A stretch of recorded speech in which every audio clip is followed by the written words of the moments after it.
welcome to everybody, and thanks for the Minerals Council and especially Stanford for being willing to run this for us.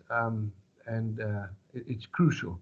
Number one. Number two is for everybody else who's clicking in. Welcome. I can't go through all the names. You can click on the side, then you can see all the people that are in. Um, thanks for coming and thanks for joining us. The next thing I want to raise is that the anti-competitive legislation says that we're not allowed to collude, and we make very sure that we don't do that in ASPASA. As I tell you every time, we've never been found guilty or anything like that.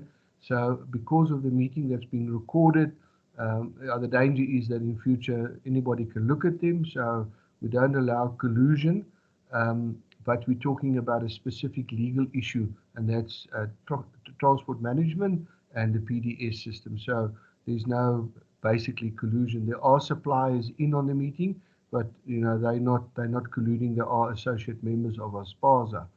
And then the last thing I want to just raise is the rules for Teams meeting.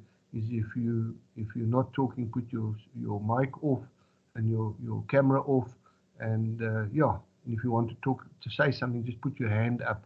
If you don't know, you'll see right at the top there's a little face and a hand. You click your hand up. Then also just remember to put your hand down afterwards. I too forget to take the hand down and it stays up.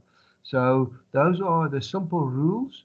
For those who don't know, we've got the Minerals Council here today, Stanford, who runs this section for the Minerals Council. Remember, ASPASA is also part of the Minerals Council, and I sit on the board of the Minerals Council.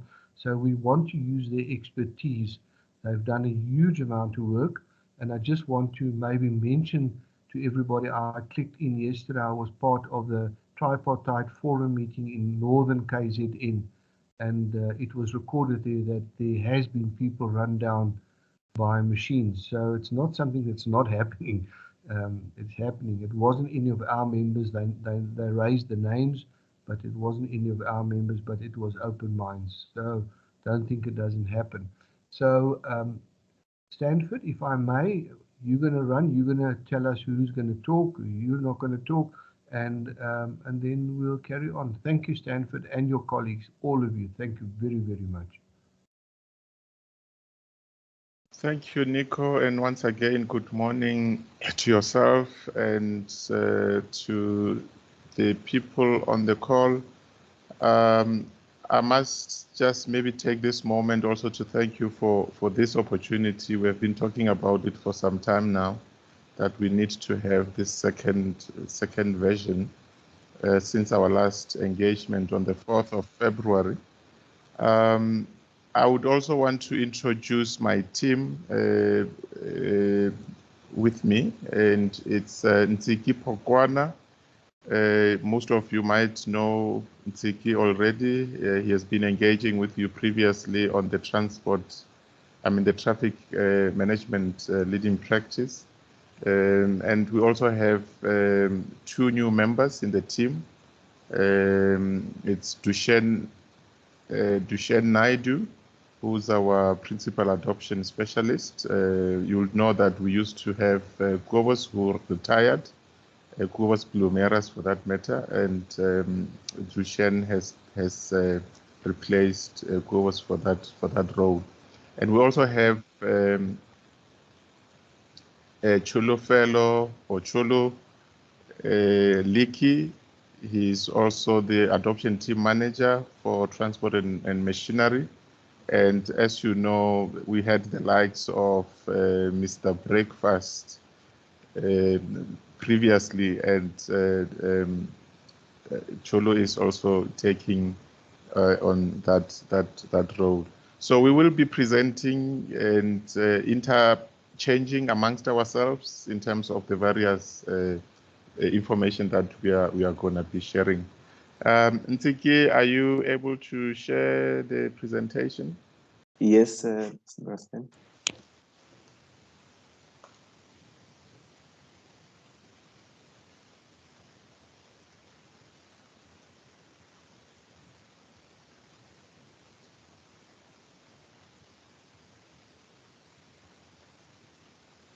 Is it visible? Okay, it is visible on my side. I hope it is visible also on the other side of our delegates. Yeah, it's Nothing good. here with Stanford, me. thank you. I can see it, but it's small. I don't know if you can enlarge it.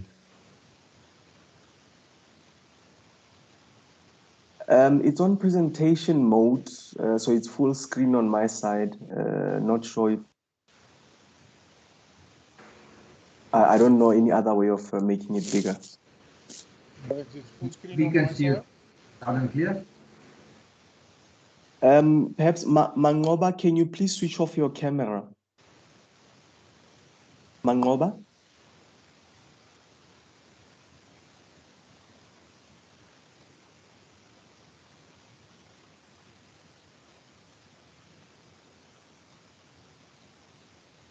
Just while we're waiting, you're going to send us this presentation after the meeting, your slides, will you? Yes, Nico, we'll share the presentation. Anneke, can you take people off if they don't put the camera off? Can you close the camera, whatever you do? I can't close the camera. I can mute people, and the only other alternative is to kick them, physically kick them off the meeting. Okay, are we able to start? Anneke, is it Mangoba? Yes, yes, Anthony. I'll go and I'll get it off now. Just give me 2 seconds. Thank you so much.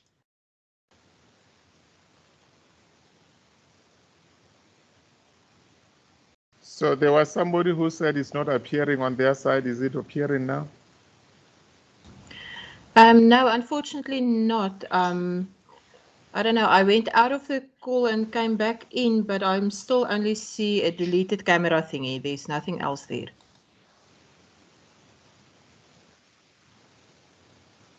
But it's Marty Mari, is it Mari? Marty Mari Marty. Mart Marie, yes. Mart Mari.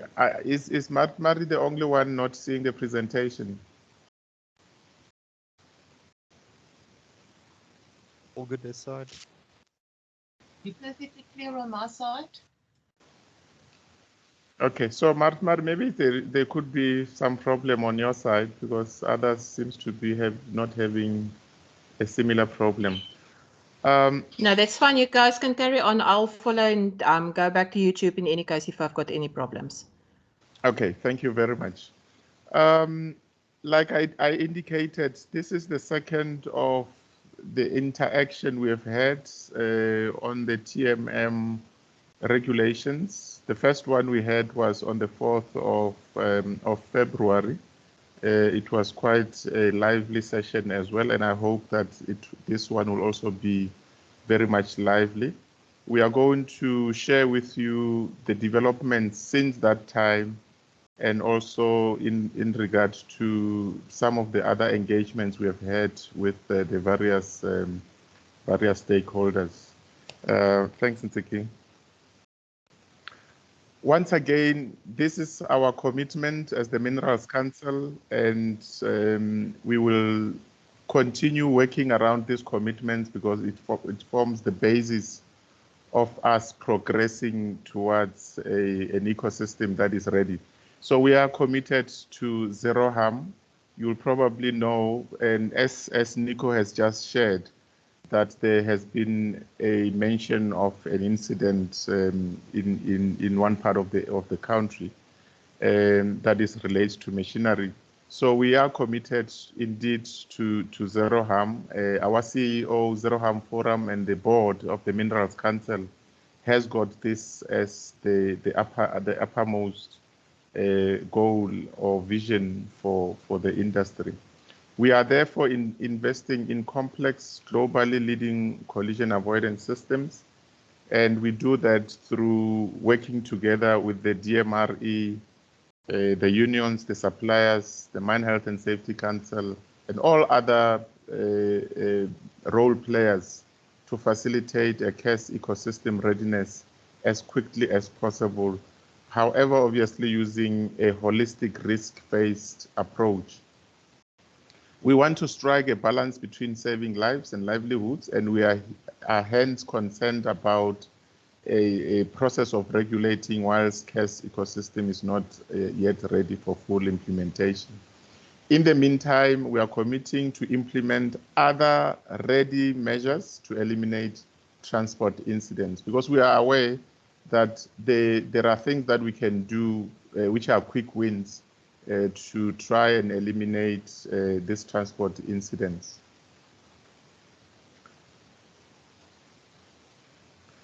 So this next set of slides will deal with the industry alignment on TMM regulations, as we have been talking about it since the inception of the project, the TMM project within the Minerals Council.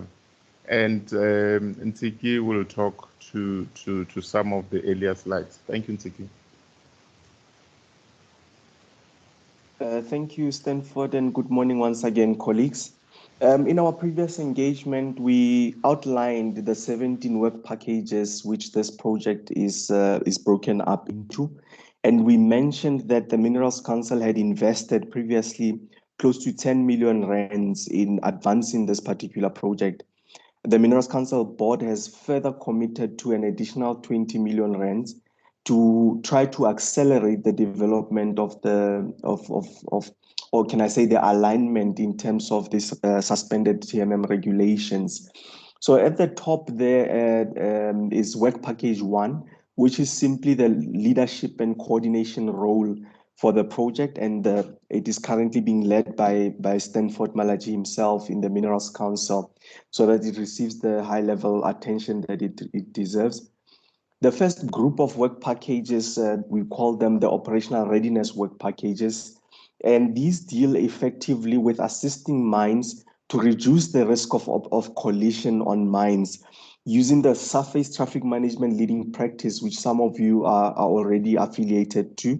There's also a technical guide for underground, which I don't think applies to ASPASA. But the 3 work packages also focus on using current data that is taken from machines, whether in the form of PDS or otherwise, or GPS data, to effectively help the mine to improve their traffic management means. So that's this work group that's focused on reducing the risk. The second group of work packages that we call CAS readiness, or the technology part, is focused on developing criteria for the industry to say, when we say a PDS supplier or a CAS supplier's product is ready for use in the mining industry, what should it have and what functions should it fulfill? So this set of work packages starts with assessing the number of vehicles that we have in the industry. You would have previously received requests for information on how many vehicles you have on your operations and what type, do they have PDS or not, and so forth. So that information was being used to formulate a strategy to develop the criteria. How do we test that readiness, and where do we test that readiness, and so forth. The next group of work packages is the general issues, or what we call the cross-cutting group. And it deals specifically with finding out the unintended consequences of the technology on operators, and giving guidance to our supervisors and managers on how to apply the technology, how to harness its full potential, and how to even use it to help them in production planning and improving their production. So using that information from the systems to plan and improve their production cycles. The next part is with regards to legal liability and compliance to Section 21 of the Mine Health and Safety Act between the suppliers of the machines and the suppliers of the technology, and in any third-party interface, if there is any in between. So who is legally liable, and how far does legal liability go on that? This is just to give guidance to those parties on what it means. The last group of 2 is international collaboration, and it recognizes that while South Africa is leading the world in developing this technology because of the regulatory environment, we cannot run ahead of ourselves because most of our equipment comes from overseas in any case. So we need to be in touch with what is happening at the International Organization of Standards, ISO, as well as the International Council on Mining and Metals, or ICMM, to see where the global mining community is going with regards to reducing collisions on their operations. And if there's any talk of any technology to be applied, what kind of technology, and then offer our insights on the journey that we have already started up to this point. Now, Stanford spoke about the holistic risk-based plan to get the entire ecosystem ready. And by the entire ecosystem, we're talking about the readiness of the technology, but not just the technology, also the manufacturing readiness, because currently mines are ordering in bits and pieces, and the current crop of suppliers is able to fulfill those needs. However, should the suspended regulations be promulgated, we all would have 3 months to install the technology if there's a significant risk of collision on our operations. Now, this ecosystem readiness speaks to assessing the manufacturing ability of the entire supplier system to ensure that they would be able to meet that peak demand should it happen. The third bullet there talks about installation, repair, and maintenance capacity. Currently, the suppliers do bring their technicians to install the equipment on the machines for about 2 or 3 machines per week also, and so forth.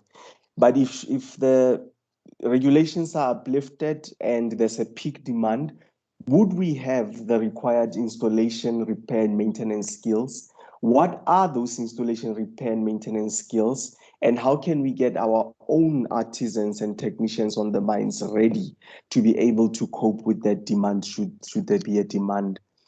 And then the last one is operations readiness. This is a big change from the way things are currently being done. The nature of this technology is quite disruptive. So the operation itself needs to be ready in a certain sense to receive and apply such a new technology. So the ecosystem readiness must take into account that particular element of change management when introducing something as disruptive as this slow down and stop technology. Thank you, colleagues. I'll hand back to Stanford.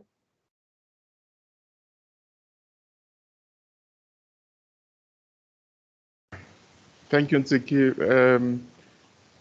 You recall those who were in the session of the 4th of February that we made proposals in that session. One proposal was around establishing a high-level transport safety leadership forum, which will consist of the DMRE, the Minerals Council, the unions, the supplier organizations, the MQA, and others that are key in the space, whose objective will be to accelerate the elimination of collision fatalities and injuries, which will then also be chaired by the DMRE, and where the Minerals Council will provide secretariat support, and which will then meet on a 6-monthly basis.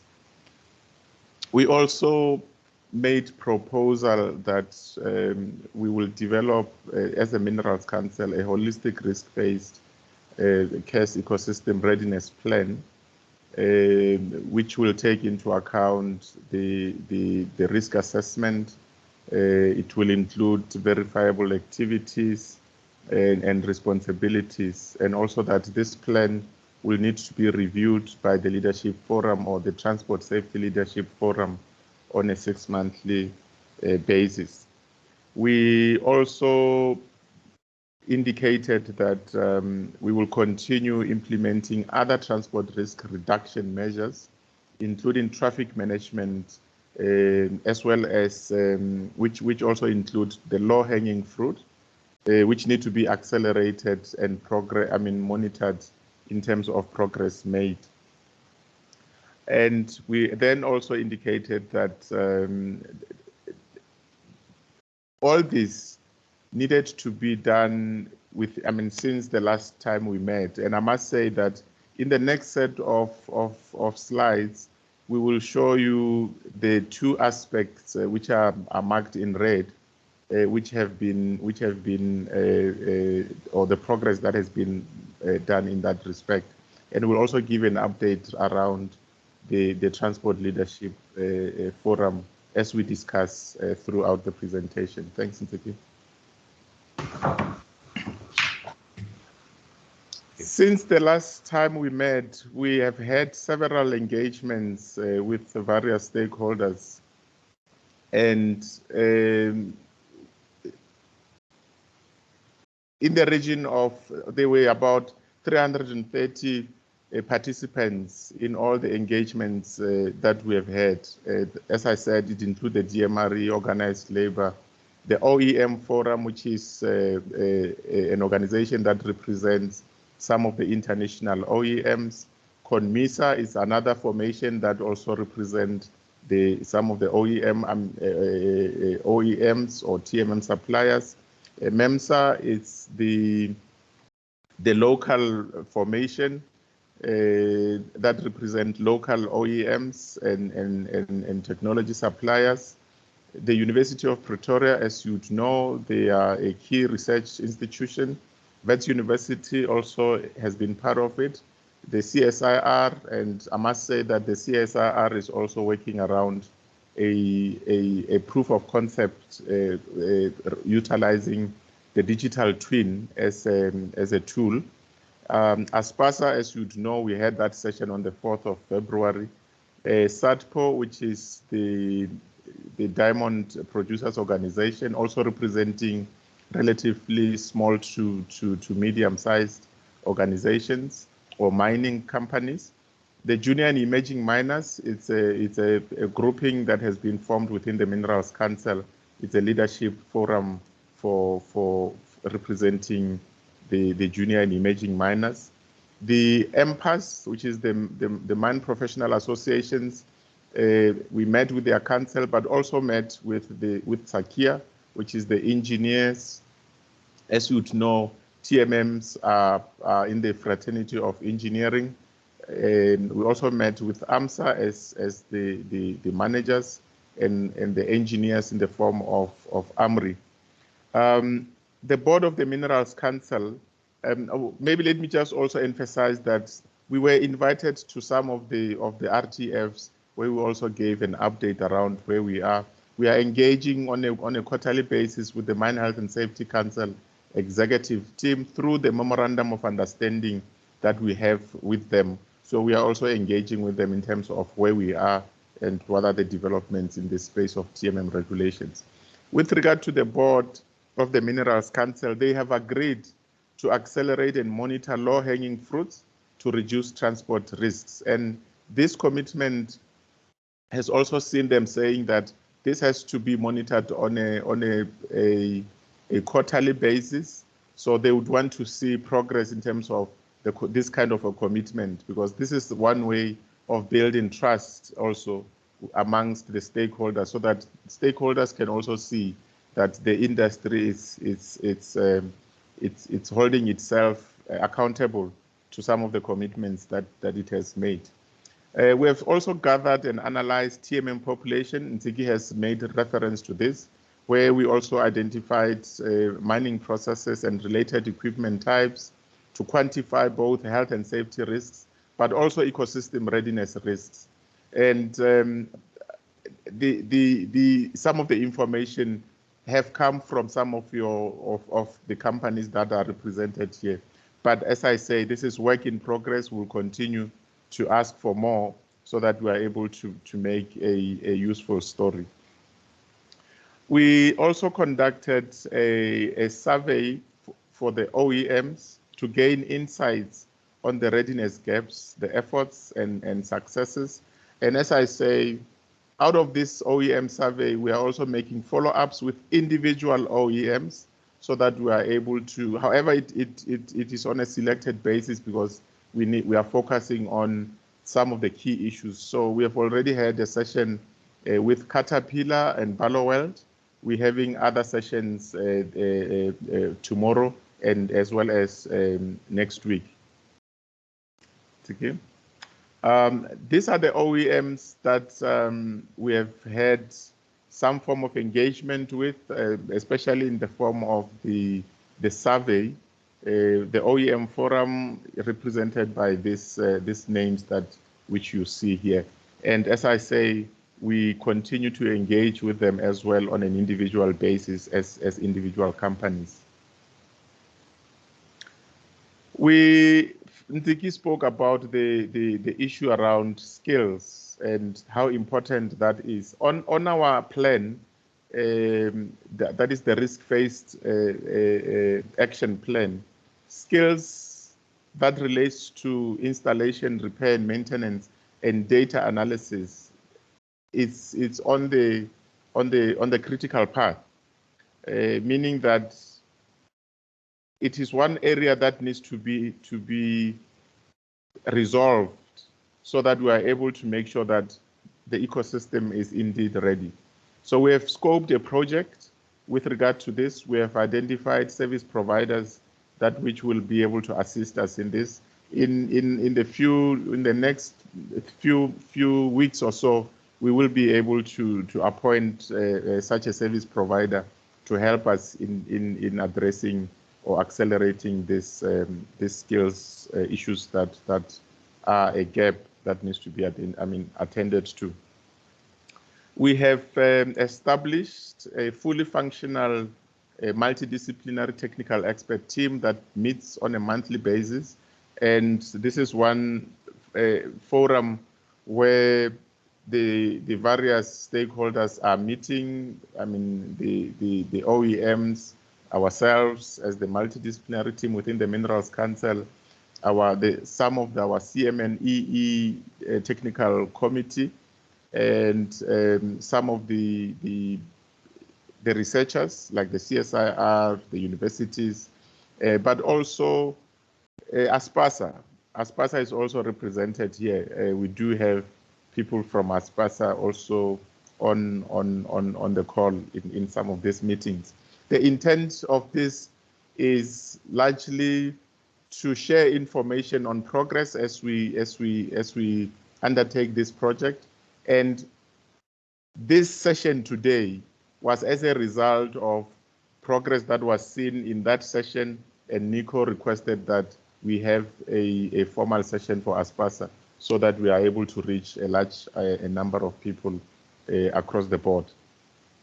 As I indicated, we are also partnering with the CSIR, but in this instance, they are one of their units, which is the Technology Localization Unit, which is in short called the TLIU. Here we are trying to harness localization opportunities and creation of local jobs. So they are assisting us through their experiences in other sectors like the automotive industry, the marine industry, the aviation industry, the power generation industry. So they have had some experiences in those kind of sectors. So we are utilizing or harnessing their experience in that regard. And I must say that we are working towards having an industry workshop in the next few months or weeks. We will be announcing that specifically on localization so that we are able to look at how can this project help towards making sure that there is local content and we're creating local jobs through the project as well. So this is the art of the possible when it comes to the TMM project. We then also partnered with the CSIR, as I've just indicated previously, to develop a proof of concept for developing a digital twin to help members accelerate transport risk reduction. And I must just emphasize that already there has been partnerships with the government through the DSI, where they co-invested 3.5 million. The CSIR, on the other hand, also co-invested 3.5 million for this digital twin proof of concept. So a total of 7 million.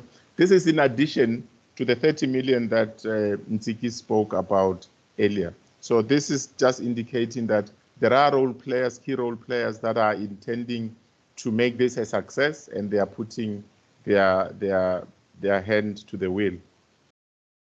I must just maybe emphasize here again that for those who know the CSIR and their prowess in terms of scientific knowledge, they used the digital twin concept when we first experienced the pandemic of COVID, and they used that concept to develop a ventilator project. And we are also learning from that through this process. And I must say that they have worked very well so far with some of our mines where they are trialing this concept. Thank you, Ntsiki. Now, we have been talking about the holistic risk-based action plan and the need that for us to have undertaken a risk assessment.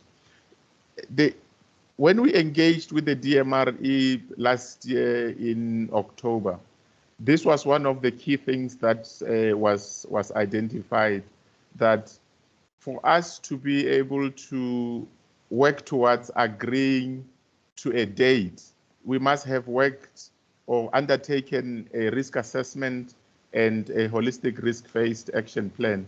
I also indicated to you that in one of our previous proposals, this is one key area that we have undertaken to do. And then we have since then, in terms of the architecture of the plan, we have looked at clarifying the risk.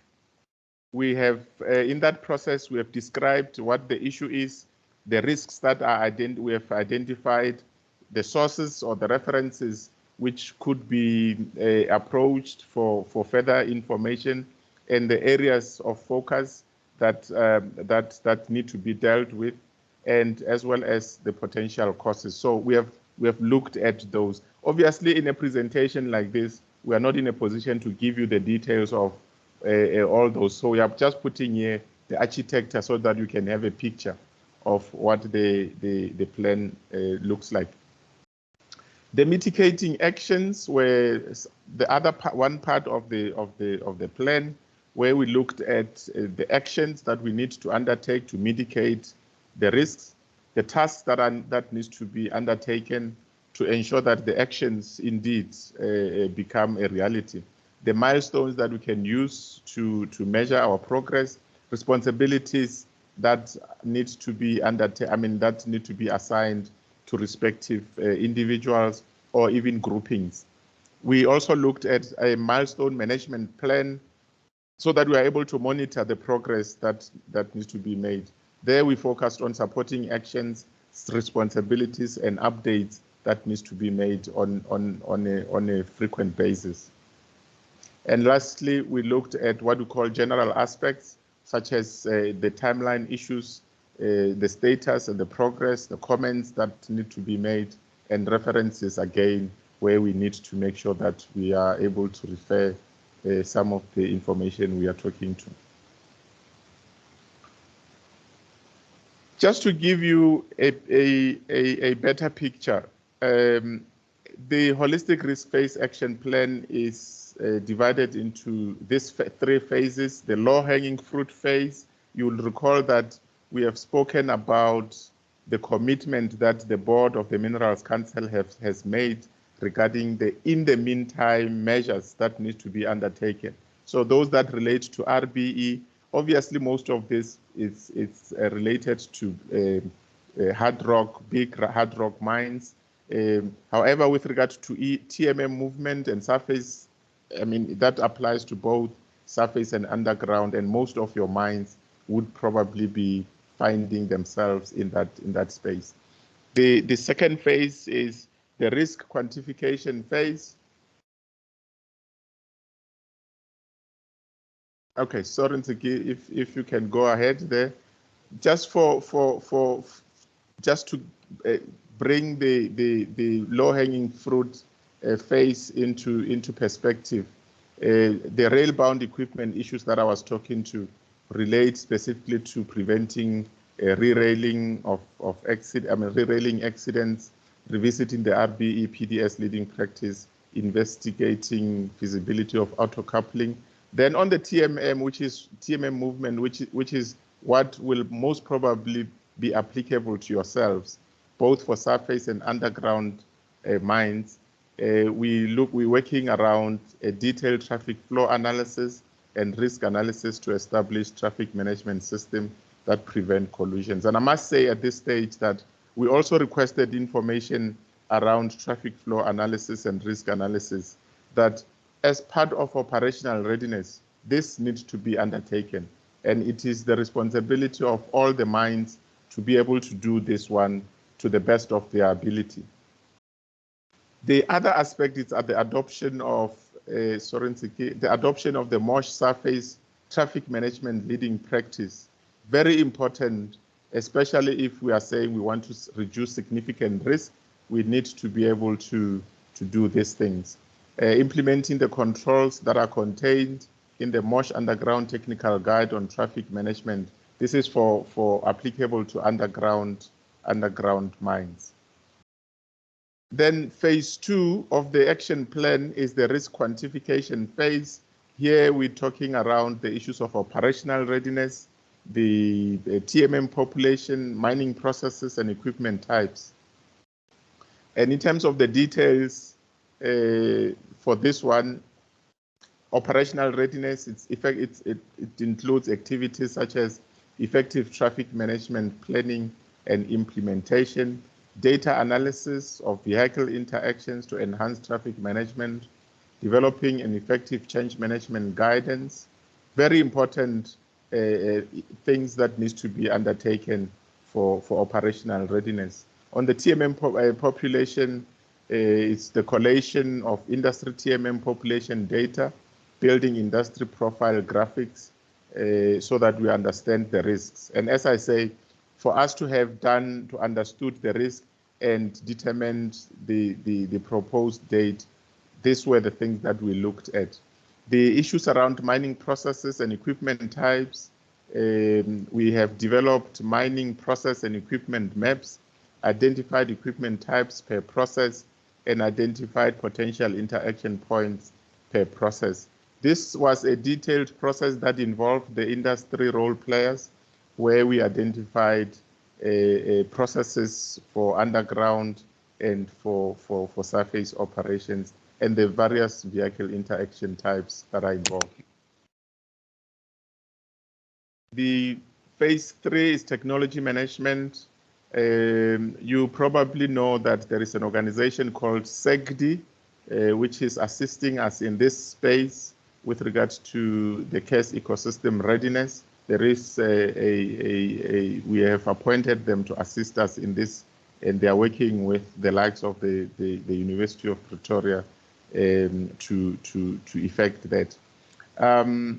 Here, as we say, it's CARES ecosystem readiness for industry-wide adoption. And also, we are also looking at cross-cutting matters that are that impact on the project. In this instance, the CARES readiness deals with the aspects of legacy equipment. You probably know that most of our mines are utilizing legacy equipment. And as part of our engagements with the individual OEMs, we are trying to understand what efforts they are undertaking to address the legacy equipment issues, and also their efforts with regards to developing industry technology readiness criteria. In this instance, also, the SEGDI is assisting us with regards to that. In a later slide, we'll share as to how all these things come together into one common, for the common good of the ecosystem. We're developing improved testing protocols, defining testing capability and capacity to timelessly support the technology readiness initiative, developing the technology based on industry agreed criteria, and coordinating the testing capability and capacity, and also indicating that there is a need for evaluation thereof. The cross-cutting matters here is the issues of localization, as I spoke to earlier, and that we are going to be holding a workshop specifically for that. And on the skills, I spoke about the project that we are putting together in that respect. And then the issues around working with the international fraternity like IMEST, on the issues of an ISO with regards to the various international standards, and also addressing the issue of legal liability, because it is also a key factor. Now, this is the plan that we in a nutshell, or one pager, that as I've spoken about the various aspects of it, in terms of the plan and the timelines, the issues, the things that are in terms of the legends, the green represent things that we have been able to achieve so far. Those in amber or orange are things that are in progress, and those that are showing red are things that we still have to get to. And I must say that in terms of the date, as you probably see, it might not necessarily be very visible, but the date that we have been working towards is December 2023. I will talk to the issue of the date at a later stage so that we can put it in perspective, so that we don't go out here and start talking about information that we are not very sure about. Anziki. I will give this slide to Dushen, and I heard that Kobus is in the meeting. He will also just assist where necessary. Thank you, Dushen. Thank you, Stanford. Hello and greetings to everyone, all the members on this platform. Yes, this slide is from Kobus, from SECTI. And this is really just an overview of some of the work, and an extensive effort has gone into the technology readiness phase that comprises the different work packages from 8, 9, and 10. The items in green have been completed to some extent, and then partially in green are in progress. So a lot of the reports have actually been finalized on the user requirements for the CPS system, EMI and the EMC, that's electromagnetic interference and compatibility, and the critical issue of interoperability. So these reports have been finalized, have gone through our quality management system, and there's going to be an official rollout to members. All of these things feed into your functional and technical performance requirements for the CPS. And the test facility is a separate item that forms part of a shared testing facilities, but that's still in progress. So CPS is really a very, very complex system, and the development process it entails a lot of aspects, a lot of key issues that really require collaboration on every level, and this needs to be accelerated for the development with collaboration between OEMs, between CPS suppliers and the mining industry. Also, the functional readiness criteria will feed into this, together with the integrated testing regime that puts together all the testing requirements together with testing protocols. All of this, the development process would involve to a subsystem level. So there would be the collision avoidance device that comprises different modules, and the integration with the actual TMM, and that will will go through a process of stage gates where it will have to pass certain criteria, and then through third-party verifications in some instances, and then eventually look at rolling it out to the mining industry. after Section 21 compliance and all the stage gates have been passed. So it is quite a comprehensive process.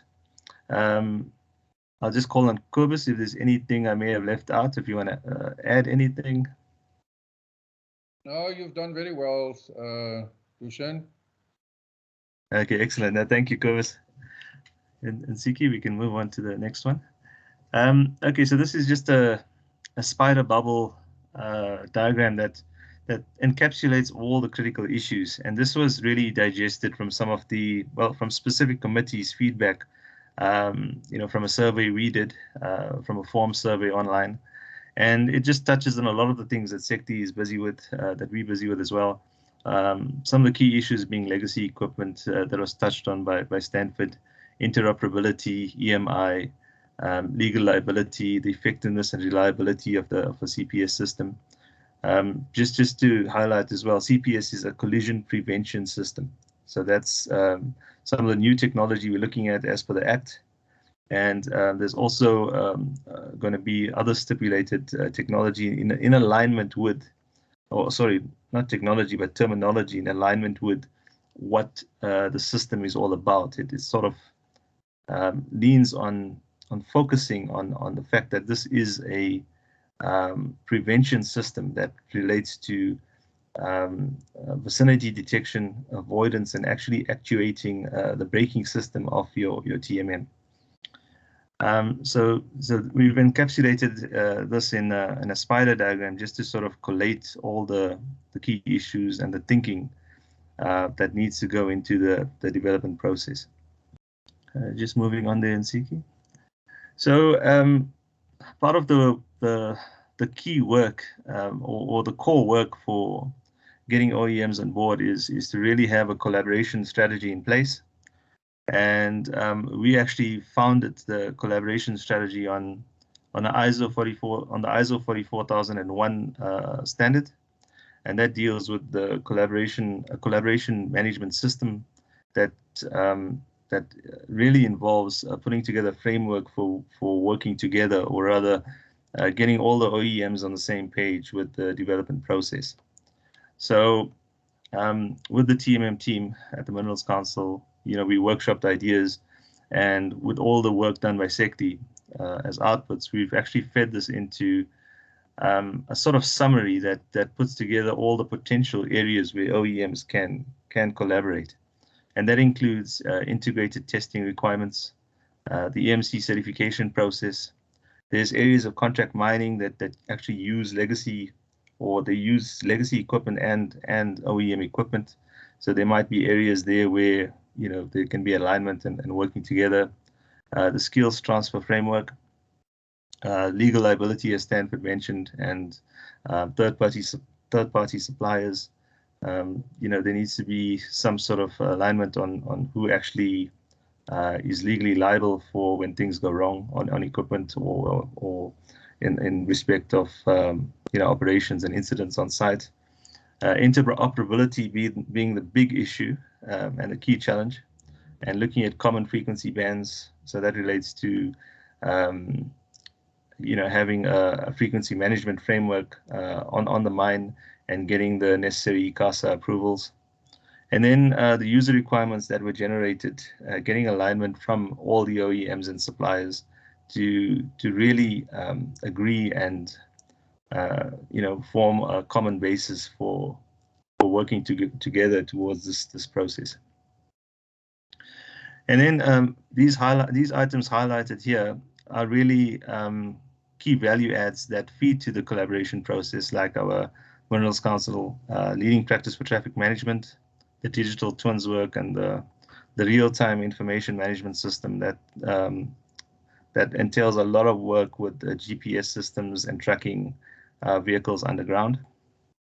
So all of these will also have reliance on work that's being done internationally. So this feeds into the potential areas for collaboration. So we've had a lessons learned workshop with the international community, namely Immersed and the ICMM. And we're also collating all the principles into this framework.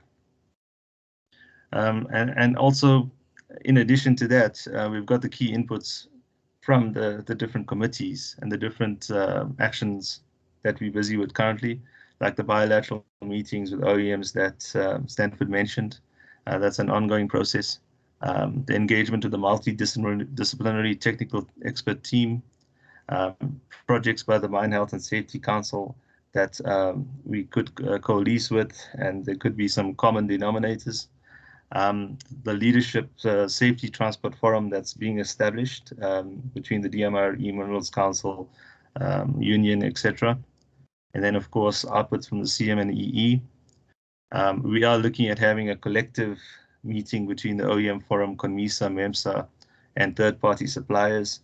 That would actually be quite a key meeting to look at these potential areas for collaboration.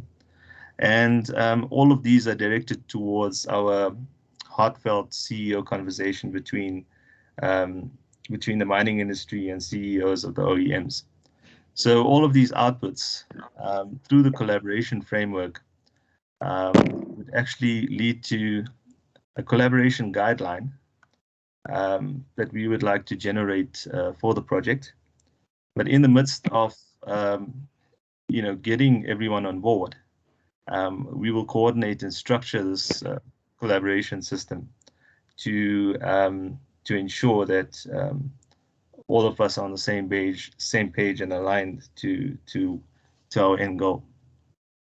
So this is the gist of our collaboration strategy. Okay, thank you. Dushen, can I just, before you get to this, and Ziki, can I just emphasize one thing just around the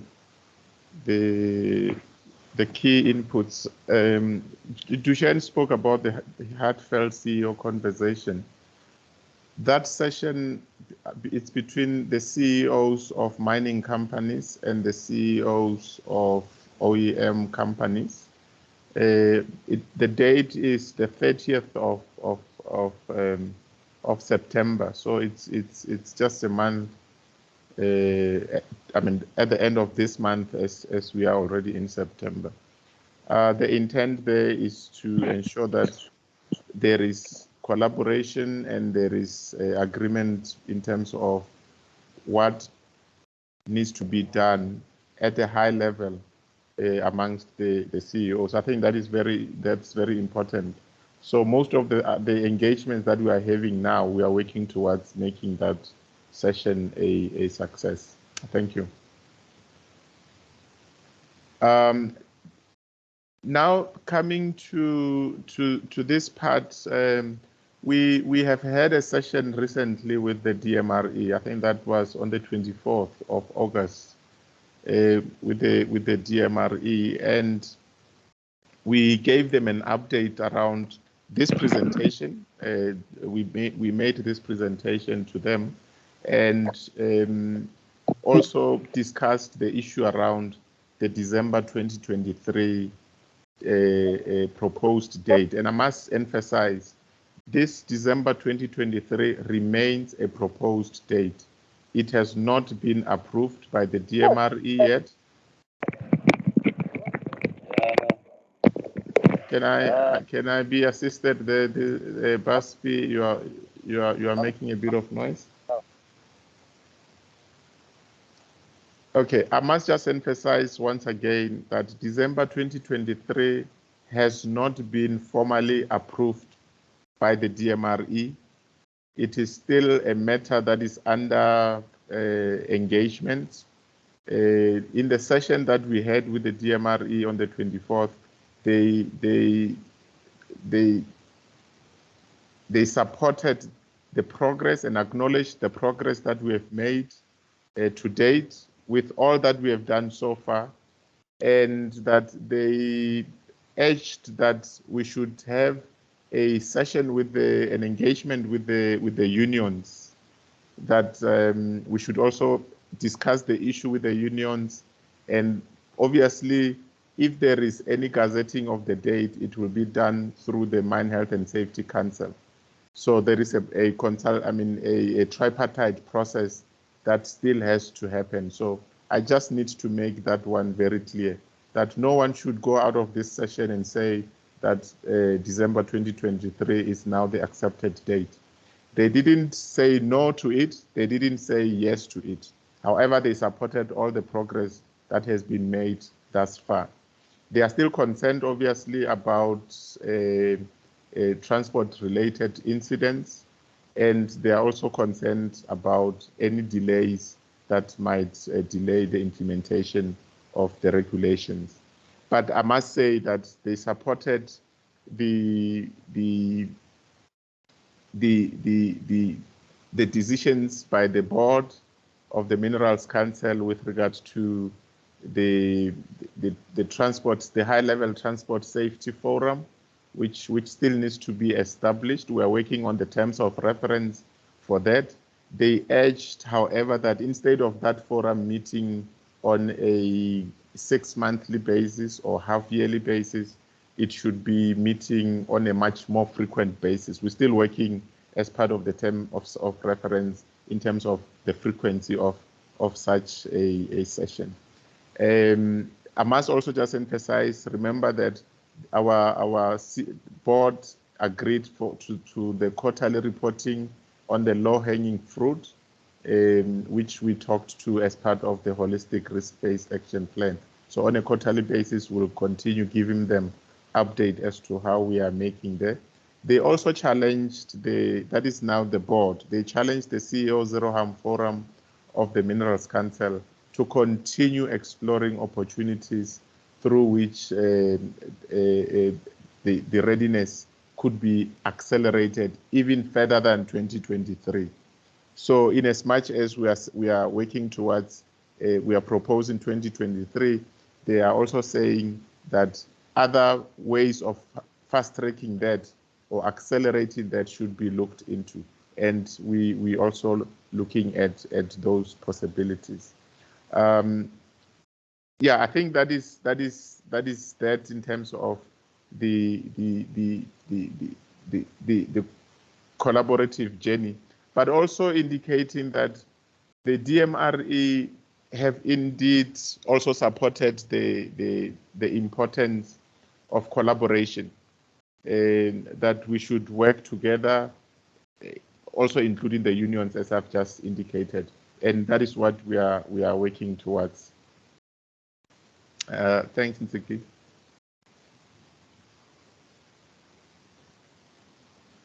The next set of slides, I think Cholo will deal with that. It deals with the MOSH Traffic Management Day of Learning.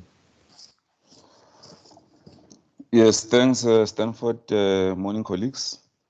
I think most of you might have seen this slide already. So this is just an announcement on the next MOSH Day of Learning. And the next day of learning that we'll be having will be on traffic management.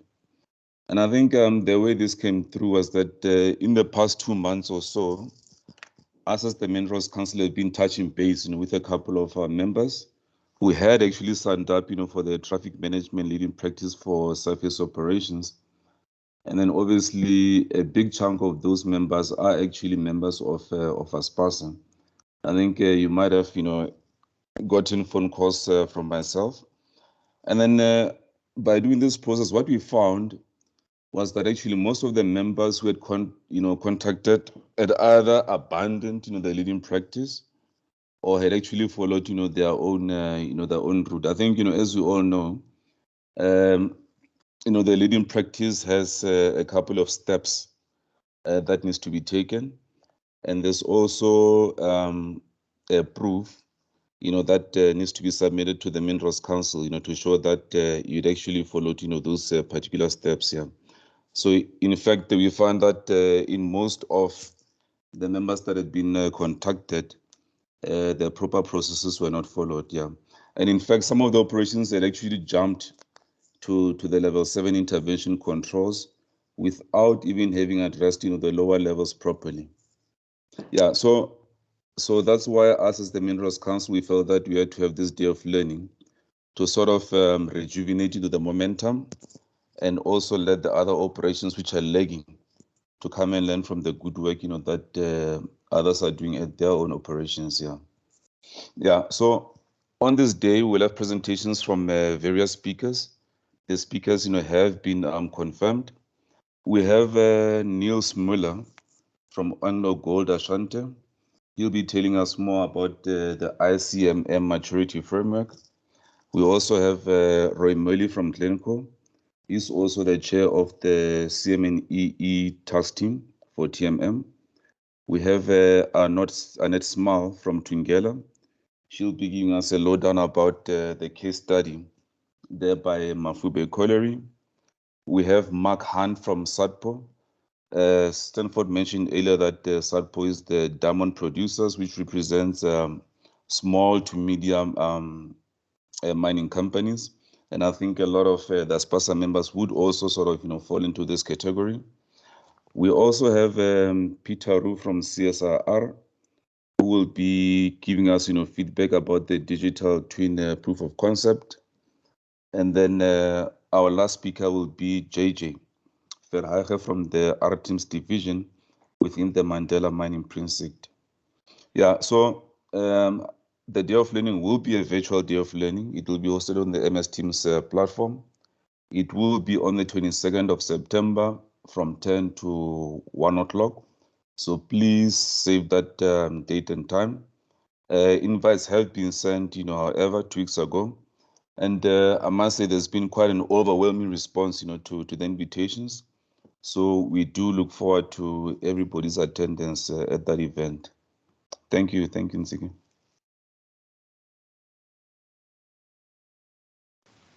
Okay, thank you, Chulu, on that one, and the team for this presentation. Nico, if there is, I think we are done with our presentation. We can take comments or questions, if any. Thanks, Stanford. Yes, is there anybody who would like to ask a question, make a comment, or give us some advice? Please feel free. Mr. Breakfast, Mr. Anthony Bones. Mr. Breakfast, you can go first. Okay, thank you, Nico. My question, Preston, is actually in relation to testing protocols that you mentioned earlier. And I remember way back in 2018, there was a project that was spearheaded by the Safety Department within Minerals Council, where TACE was basically going around the mines, testing different types of products. And then, did you manage to produce a report, or are you in position to share that report with everyone?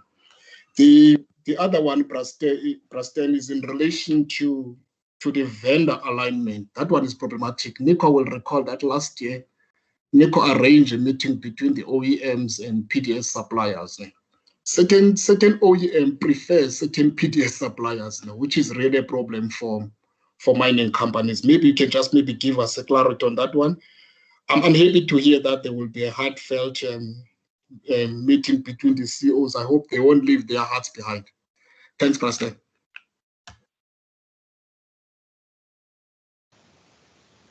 Okay, thank you, Buisile, and good to hear from you. I will ask my colleagues to assist in some of these things, in answering some of the questions. The issue around testing protocols, it's still work in progress. SECDI, as I said, is assisting us with regards to developing those testing protocols, working with their partners like the University of Pretoria and Teresabu. So maybe Kobus, you might want to add in that one. Then on the issue of vendor alignment, the engagements that we are having with the OEMs on an individual basis, it's also to try and get an understanding around this kind of challenges that are being raised, but also noting that partnerships amongst or between companies, it's really outside of any of our control, so to say. However, we will get to understand most of this as we engage with the individual service providers. be it OEMs or even PDS suppliers themselves. May I ask, Kobus, if you would want to add anything on the testing protocols? Stanford, yes, thank you. Just, Boitsile, I think the important thing is that if you look at the work previously done, you would see that it is a report presented by the testing authority to the supplier or the developer. What we are busy doing now is we are actually developing a, let's call it a standardized, if you would, set of testing criteria and protocols, and those will then become the criteria that that the systems need to comply with. So I think that would answer that one. I think the second one is with regard to the alignments. I think there's still some engagement required, but clearly I acknowledge your identification of the challenge of specific suppliers dealing with specific TMM OEMs. However, I think at the end of the day, we do require interoperability, so we need to find the solution to exactly how that will work. Just to say that we only, I think in the next 2 weeks, we will start engagements on those kind of aspects with the technology vendors and the TMM OEMs. So hopefully on the next occasion, we would be able to report some progress on with regard to those specific challenges that you as the mine face. Thank you, Stanford.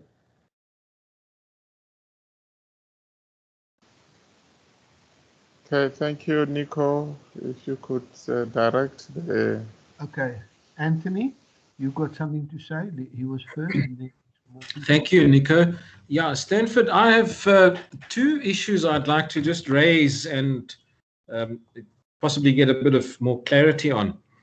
And both, this is more from an operational perspective, not from the from your side of it, but more from a site managers and operational side.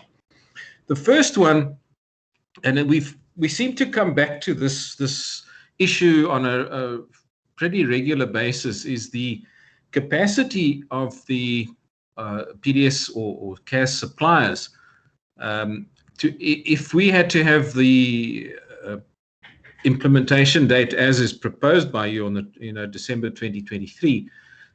Do the suppliers have the capacity to install equipment on a large scale basis? And I think not. It's going to be an absolute nightmare to get this involved. They're doing a lot of good work, and it's no disrespect to these guys, but I just don't think we've got the capacity to implement this. My second question to you, or point of which I'd like a bit of clarity on, is the legal liability aspect. This opens up a very big chapter in specifically for on-site people. I'm talking engineers now, appointed engineers, appointed mine managers, etc. And maybe we could just dwell on that for a little bit. Thank you, Stanford. Okay, thank you, Anthony, for that. I'll start with the first one. Obviously, the issue around capacity of the PDS CAS suppliers.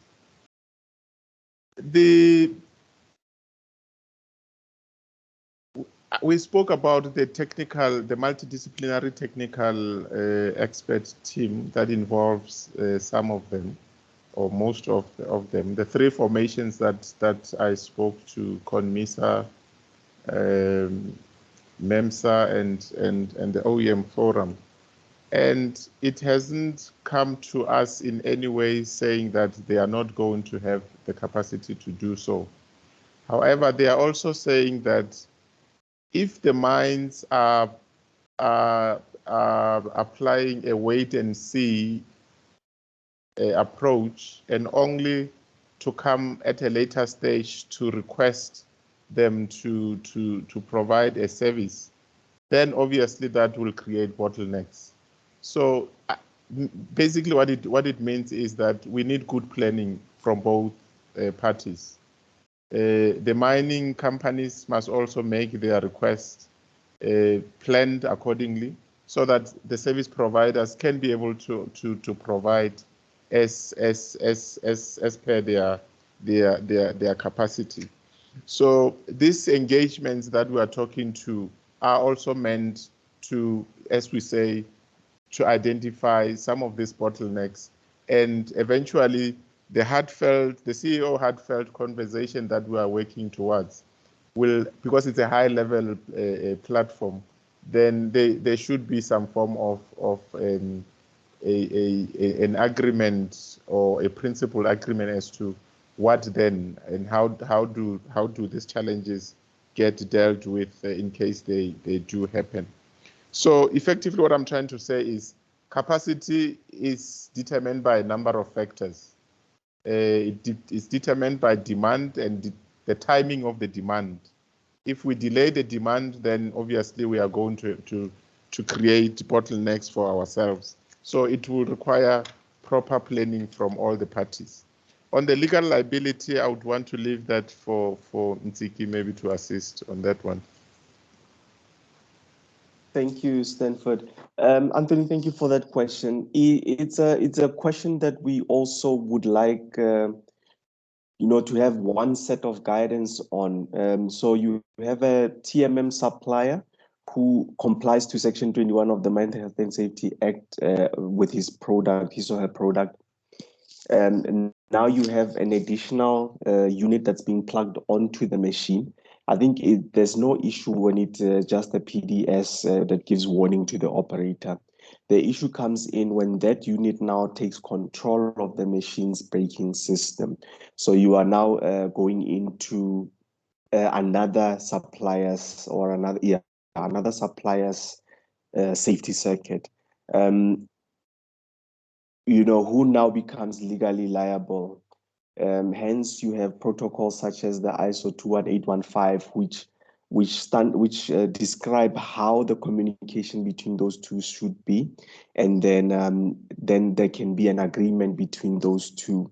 With the engagements we've had with some of the suppliers, not too many of them actually have an issue of signing an agreement between themselves and whoever else is supplying, as long as there are clear guidelines on how they interact in terms of exchange of information from the PDS unit to the machine and from the machine to the PDS unit.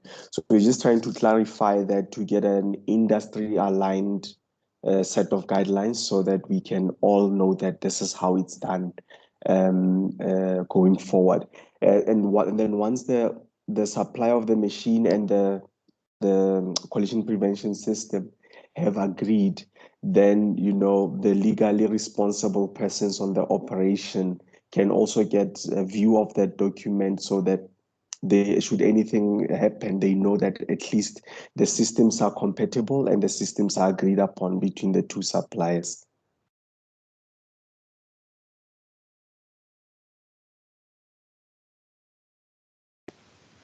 Okay, thank you, Ntsiki, and back to you, Nico. Thanks. There was somebody else who stuck their hand up and then took it down. Anybody, any other questions, guys? Please feel free.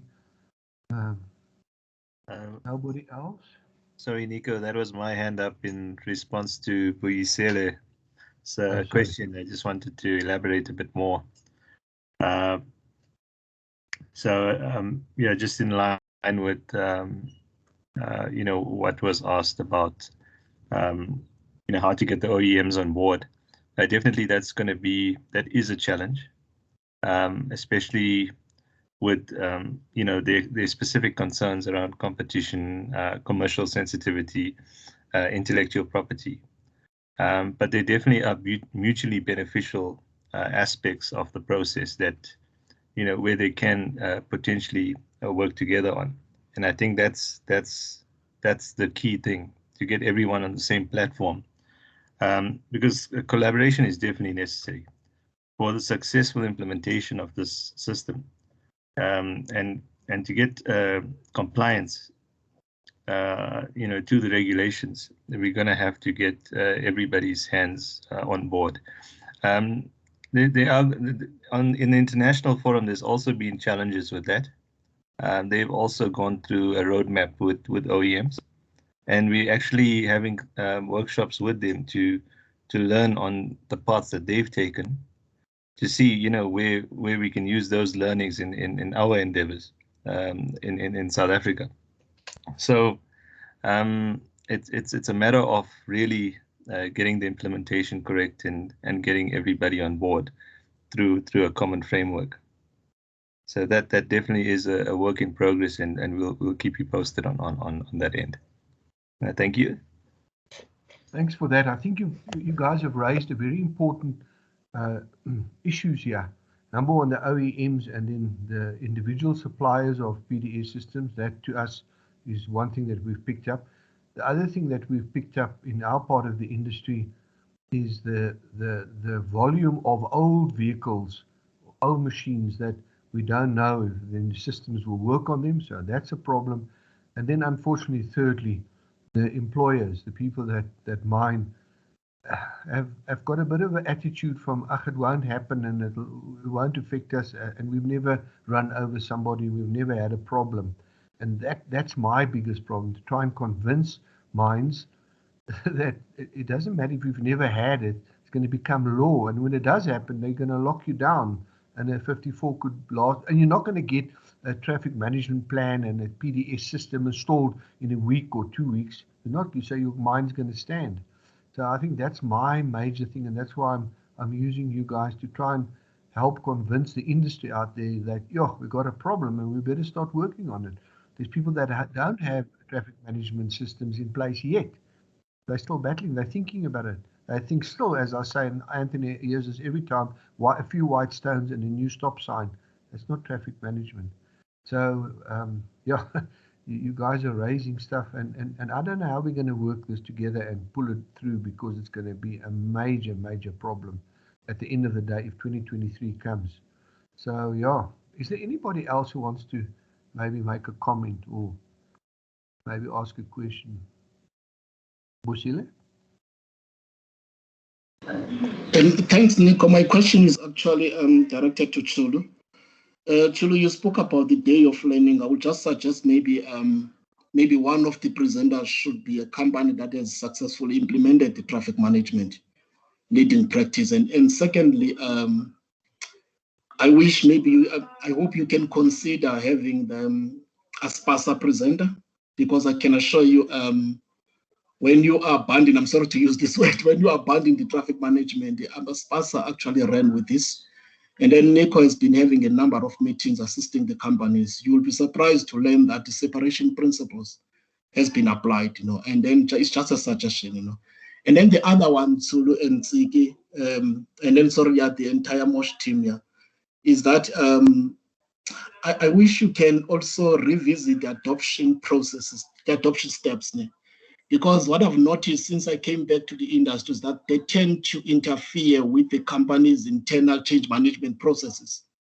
And then in the sense that, for instance, you need to form an adoption team within a mine, and then, but there are also committees at the mine, legal committees, and then some companies will prefer maybe to use those legal committees. Okay, thanks, man. Thanks, sir. Busile, thanks for that, punting us. We're not paying you to punt us, but yes, we do a lot of work which is not always up in the front pages. But I want to suggest, if that day is held, we've got a guy who's done it, who's got a quarry that's done. He talks at all the DMR tripartite meetings, and that's Anthony Bowens, who sits here today. And he's got a nice little presentation which breaks it down to the point that everybody understands it, because people talk academically, but he will show you slides, he'll show you how he did it. And then he unfortunately took his wife around, and then she also criticized some of the stuff, because as he says, women are very sharp. They pick up problem areas, see danger. So with pleasure, I think I'm volunteering Anthony. I can't talk because I've never done it. But Anthony, I'm sure, would be too glad to do a little presentation on what he's done at a quarry in Nelspruit, and it's working quite well.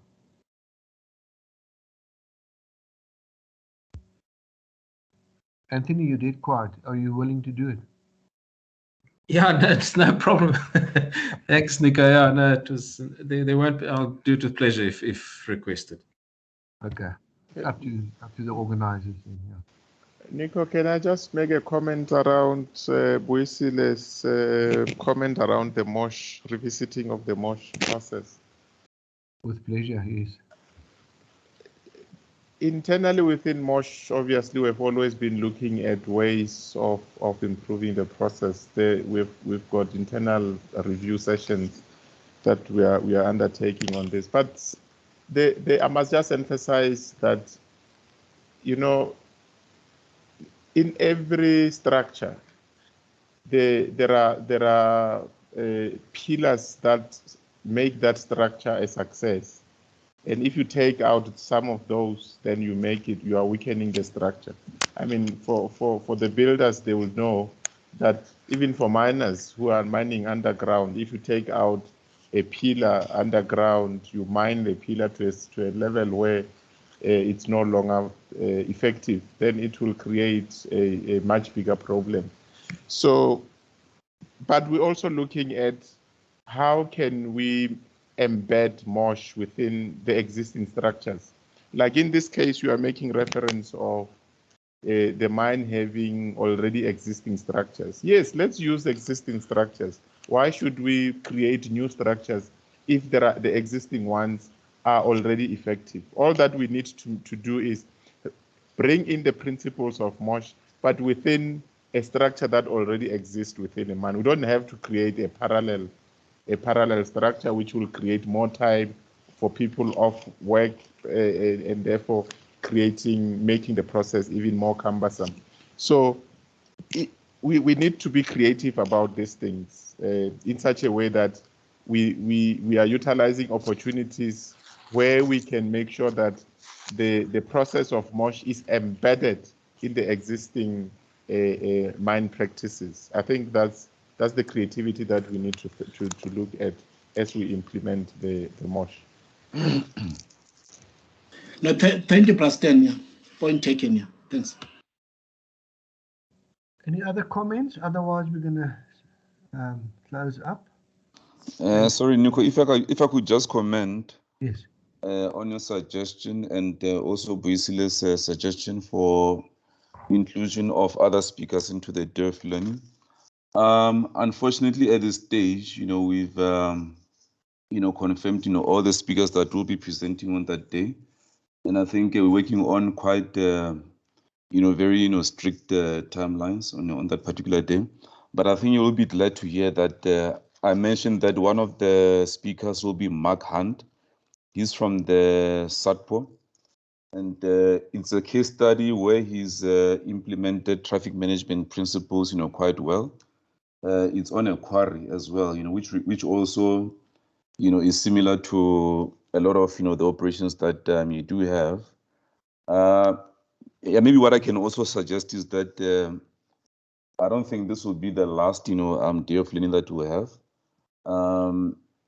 So we can maybe look at maybe having another, day of learning, where we can, include, other speakers as well. Yeah. So that is just a suggestion. Thanks. Thanks for that. Thanks for the feedback. Yeah, I was thinking about the fact that we're having this meeting now, and I think it's the 2nd of September, and I wanted to ask Stanford if we could most probably by the end of January, beginning of February, have a follow-up on this one and see where we've moved to and if legislation has been passed and so forth and so forth.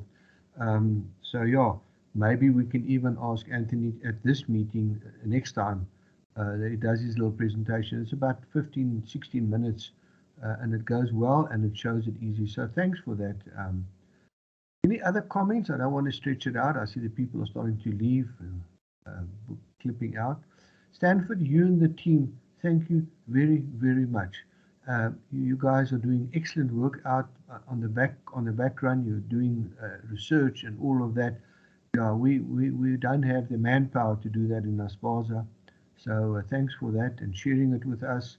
And then, of course, all our members and our suppliers and everybody else who's joined today. Great. And then we'll talk to Stanford and his team and maybe in the beginning of 2022 we do another day like this, and maybe we make it a bit of a bigger one, Stanford. We have a presentation or two and include the diamond guys, the brick guys, and all of these. So yeah, we could do that and maybe make a bit of a conference out of it. Yeah.